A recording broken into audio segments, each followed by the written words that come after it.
군산항 인근에 3년째 막대한 양의 폐기물이 방치돼 있었지만 군산시는 전혀 알지 못했습니다. 폐기물을 실시간으로 추적 관리하는 올바로 시스템의 허점을 짚어봤습니다. 3.1운동 100주년 기획 보도, 첫 순서로 군산 임실 등 전라북도의 주요 만세 운동을 살펴봅니다. 전라북도 초중학교 교과의 15%가량에 일제 식민잔재가 남아있는 것으로 조사됐습니다. 군산과 제주를 오가는 오전 여객기가 다음 달 말부터 다시 시작해 1년 내내 운항을 이어갑니다.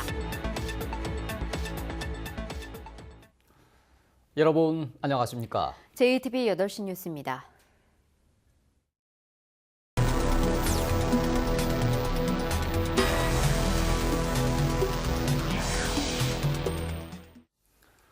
군산항 인근에 수출이 중단된 막대한 양의 폐기물이 3년째 방치되고 있다는 사실, 지난 8일 전주방송이 단독 보도를 통해 전해드렸습니다. 폐기물 처리의 전체 과정을 실시간으로 추적하는 올바로 시스템이 있었지만 군산시는 이 같은 사실을 알지 못했습니다. 무엇이 문제였을까요? 폐기물의 중간 경유지인 군산에는 이 업체들의 폐기물 처리 정보가 제공되지 않는 허점 때문입니다. 김진형 기자의 보도입니다. 폐플라스틱 등 폐기물 8,200톤이 쌓여있는 군산항 인근의 한 창고입니다. 경기도 평택에 있는 한 폐기물 처리 업체가 지난 2017년 제주도에서 가져온 폐기물로 중국 등지로 보내기 위해 군산항으로 가져왔다 수출이 막히자 방치해 놓은 것입니다. 작년에 그 실무도에 놨다가 이 항만 전체 냄새가 너무 심해져가지고 그 창고로 다시 들어갔다라고 얘기를 하거든요. 군산시는 폐기물이 방치되고 있다는 사실을 까맣게 몰랐다가 환경부의 통보에 뒤늦게 알게 됐습니다.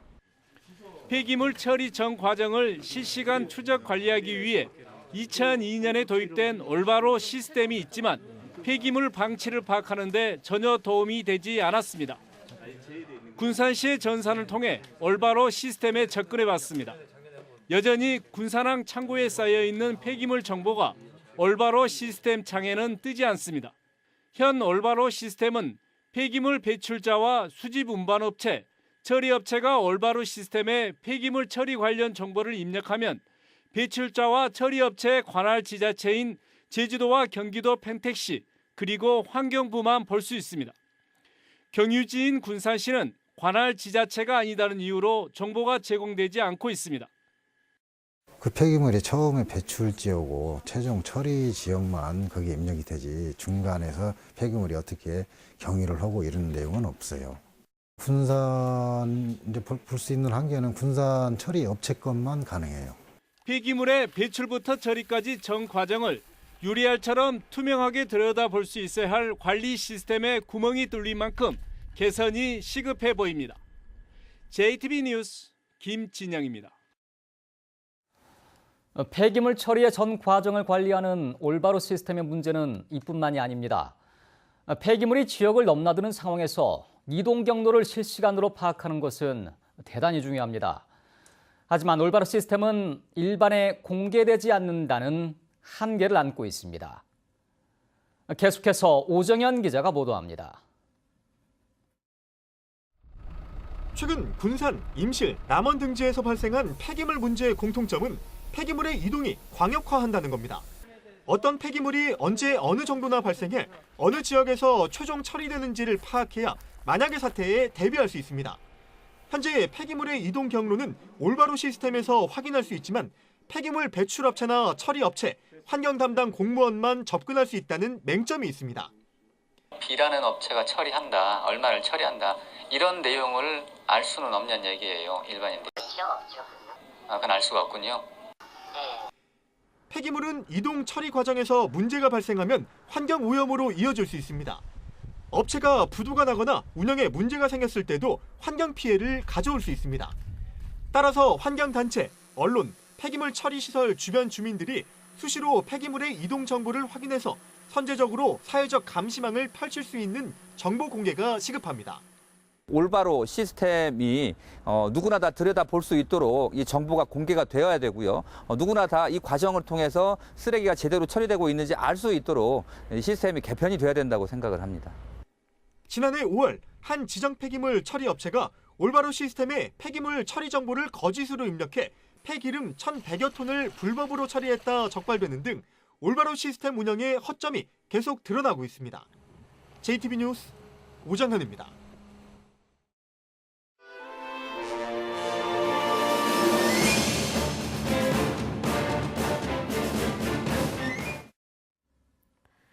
네, 2019년 올해는 3.1 만세운동이 일어난 지 꼭 100년이 되는 해입니다. JTB 전조방송은 3.1운동 100년을 맞아 자주 독립을 외쳤던 선조들의 함성을 되새겨보는 기획 보도를 마련했습니다. 오늘은 그 첫 순서로 한강 이남에선 최초로 만세운동을 일으킨 군산 등 전북의 주요 만세운동을 하원호 기자가 살펴봤습니다. 전북의 첫 만세운동은 3월 5일 군산에서 시작됐습니다. 군산 영명학교 졸업생인 김병수 선생이 독립선언서를 군산으로 가져와 만세운동을 준비했습니다. 하지만 거사 직전 일제 무장경찰이 영명학교 교사 등 주동자를 잡아가자 석방을 요구하는 시위가 들불처럼 번졌습니다. 그 당시 영명학교 학생과 교사 100여 명이 처음에 출발했다가 나중에는 구암병원 직원들, 구암교회 직원들, 그다음에 멜볼린 여학생들, 그다음에 군산 시민 전체가 약 500명이 되는 대규모 시위가 되면서 한강 이남에서는 처음으로 일어난 군산의 3.5 만세운동은 이후 호남 지역 3.1운동의 불씨가 됐습니다. 임실 오수 만세운동은 그 어느 지역보다 치열했습니다. 3월 10일 오수 보통학교 학생들의 시위를 시작으로 3월 23일 대규모 만세운동이 벌어졌습니다. 오수면에서만 44명, 특히 둔덕이시로 불리는 이담손의 문중에서 16명의 애국지사가 배출된 것은 3.1 운동사에서 유례를 찾기 어렵습니다. 보통 1년 또는 6개월 뭐 이렇게 형이 크지 않았습니다. 그런데 오수 출신 3.1운동 주동하신 분들은 이기송 선생님은 7년, 이회열 선생님은 5년, 여기가 굉장히 격렬했었다 하는 것을 알 수 있습니다. 전주에서도 3월 13일 장날에 맞춰 대대적인 만세운동이 벌어졌습니다. 신흥 기전학교 학생과 기독교 천도교를 주축으로 만세운동이 조직됐습니다. 자전거 뼈대다가 숨겨가지고 들키지 않게끔 화물로 탁송을 하셔가지고 전주역에서 윤건준 선생은 이후 군자금을 모아 상해로 망명해 임시정부 국무원 참사로 활약했습니다. 만세운동에 대한 일제의 감시와 탄압이 극심해지자 일부 지역 주민들은 횃불을 들고 산에 올라 야간 산상 시위를 벌이기도 했습니다. 군산에서 시작된 전북의 만세운동은 4월 30일까지 도내 전역에서 44차례나 이어졌습니다. 동학 농민혁명과 항일 의병을 이끌었던 자랑스러운 고장. 100년 전 우리는 그 어느 지역보다 뜨거운 함성으로 자주독립 만세를 외쳤습니다. JTB 뉴스 하원호입니다. 이번엔 이런 문제 한번 생각해 보겠습니다. 일제의 식민잔재는 아직도 우리 주변 곳곳에 남아 있습니다. 그중에서도 학교에서 부르는 교가가 대표적입니다. 도내 초중학교 교과의 15%가 친일 음악가가 작곡했거나 군가풍 또는 엔가풍으로 만들어졌습니다. 조창현 기자가 보도합니다.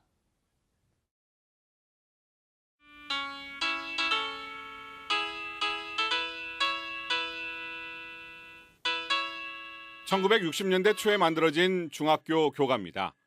행진곡 리듬으로 일제강점기 시대 군가풍 노래입니다. 이 교가는 친일 인명사진에 등록된 친일 음악가 김동진이 작곡했습니다.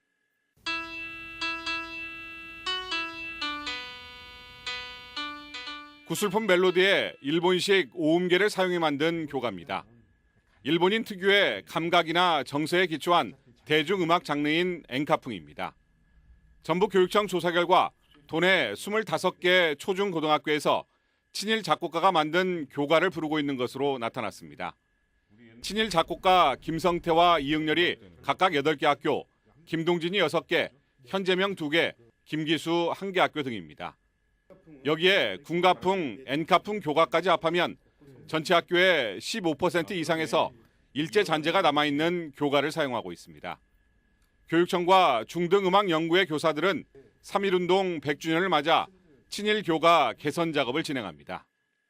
상당히 부끄러운 일이고 학교 현장에 아직도 이러한 일이 있다는 것은 좀 안타까운 일인데 교육청에서는 이러한 학교들의 그 요청이 오면은 작곡 또는 편곡, 가사도 개사도 이렇게 해줄 여기가 있습니다. 또 학도, 용맹, 조국의 바쳐와 같은 시대 정신에 동떨어진 교가의 가사도 학교와 협의를 거쳐 바꿔나갈 계획입니다. 전북교육청은 교가에 이어 향나무와 같은 교목, 중앙, 남부와 같은 교명 등 학교 현장에 남아있는 일제 잔재 청산 작업을 꾸준히 벌여나갈 계획입니다. JTB 뉴스 조창현입니다. 전주시가 추진 중인 태평동 빗물저장시설 공사장 인근 주민들이 소음과 진동 피해 대책을 호소하고 나섰습니다. 전주시 태평동 주민 30여 명은 오늘 오전 공사 현장에서 집회를 열고 공사장에서 발생하는 소음과 진동 탓에 삶의 질이 심각하게 나빠졌다며 굴착공법 교체와 피해 보상을 촉구했습니다. 전주시는 이미 무소음 공법으로 공사를 진행하고 있다면서 주민들이 요구하는 공법으로 교체할 경우 공사 기간이 2배 길어져 주민들의 피해가 오히려 가중될 우려가 있다고 밝혔습니다. 전주시와 소송을 벌이고 있는 팔복동의 SRF 폐기물 업체가 관련 시설을 전주시에 매각하는 방안을 추진하는 것으로 알려졌습니다. 전주시는 이 업체 측에서 20년 분할 상환 조건으로 업체 소유의 시설을 전주시에 매각하겠다는 뜻을 전해왔다고 밝혔습니다.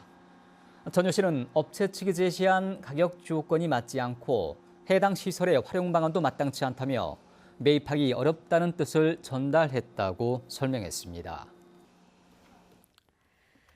군산공항과 제주공항을 오전에 오가는 여객기가 다음 달 말부터 다시 운행됩니다. 겨울에는 운행하지 않았던 지난해와 달리 이번에는 1년 내내 운행됩니다. 보도에 송창용 기자입니다. 다음 달 31일부터 군산 제주 오전 하늘길이 다시 열립니다. 운행 시각은 제주에서 군산 도착 오전 10시 25분, 군산 출발 오전 10시 55분으로 지난해와 같습니다. 오전 운항 노선이 추가되면 기존 오후 운항 노선의 시간은 조정됩니다. 지난해와 다른 점은 겨울에는 운항을 하지 않았던 것과 달리 연중 운항한다는 것입니다. 전라북도와 군산시가 항공사 측에 지원하는 손실 보전금도 크게 줄어듭니다. 지난해는 하루 왕복 비용으로 240만 원을 지원했지만 올해는 절반 이하인 110만 원을 지원합니다. 군산 제주 오전 노선 증편은 새만금 국제공항 추진에도 도움이 될 전망입니다. 군산공항 이용객은 2017년 22만 5천 명에서 지난해 29만 1천 명으로 29%나 증가했습니다.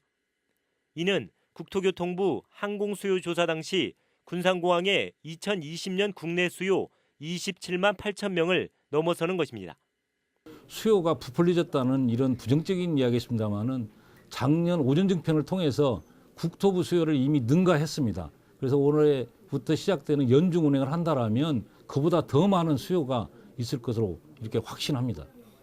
군산 제주 오전 노선 증편이 이용객 편의 증대와 군산공항 활성화는 물론 새만금 국제공항 건설에도 힘을 실어주고 있습니다.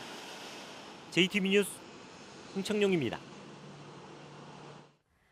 민주평화당과 바른미래당 소속 전북 국회의원과 무소속 이용호 의원 등 9명이 새만금 국제공항과 상용차 혁신 성장사업 등 전북 예비 타당성 조사 면제 사업에 조속한 추진을 촉구했습니다.